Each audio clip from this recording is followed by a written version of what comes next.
одной из последних, это народный артист Ингушетии. Это такая история была. Кажется, это ретро или дискотека 80-х, если помните, вот, очень большой Есть концерт, такие очень проекты, много да, концерты. да, народу. И когда мы выступили, такие серьезные молодые люди подошли, говорят, вас президент приглашает. Президент Ингушетии. Они смотрят концерт в вип-зале, и, значит, нас туда привели.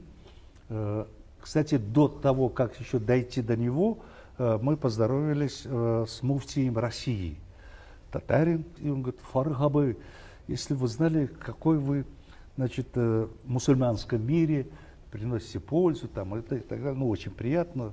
Говорит, ну, это его слова, он говорит, наверное, это даже многие дипломаты не могут сделать, как вы, например, и так далее. Представляете, какая честь и какая ответственность. Господин Зязиков, президент Ингушетии, ну, поздоровались, и он говорит, я своим решением, своим указом решил вам дать звание народного артиста Ингушетии.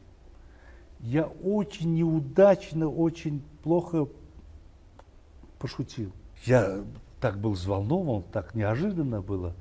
Я говорю, это предновогодняя шутка, я так сказал. Да вы что? Представляете?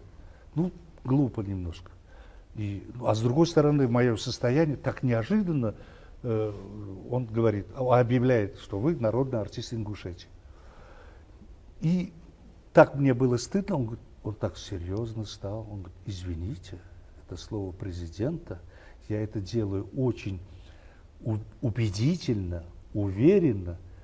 И он говорит дальше, чтобы молодежь моя знала, как воспевать, как надо любить Родину, как надо любить свой народ, чтобы так ее воспевать. Да, Это же удивительно. класс.